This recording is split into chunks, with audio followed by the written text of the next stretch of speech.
Un reportage sur les jeux vidéo dans Dojo, eh bien non, vous ne rêvez pas.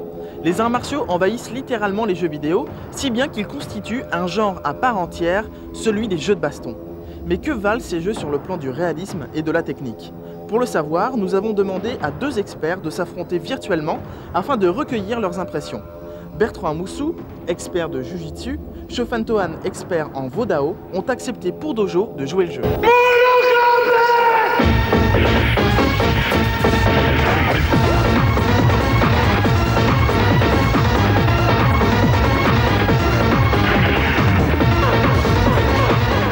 Non, à mon avis, non.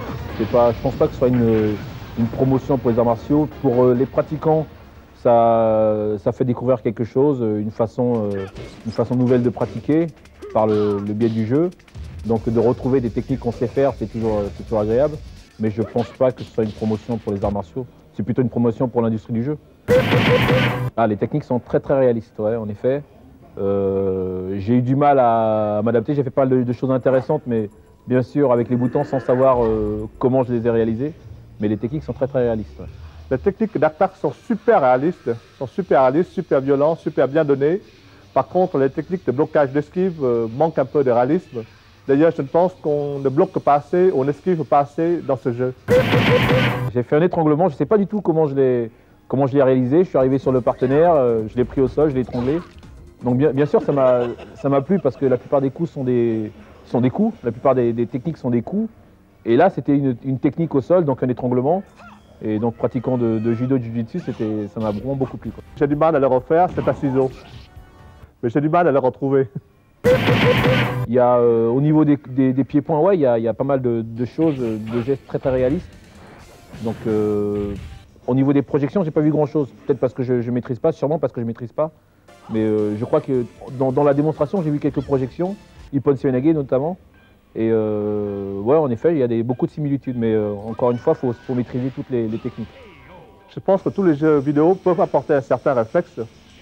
Donc c'est quand même quelque chose de complémentaire pour les vrais pratiquants des arts martiaux. Mais il ne faut pas, disons, il faut pas trop se mettre dans la peau des combattants entre le jeu et puis la pratique des arts martiaux. Il y a quand même une grande différence.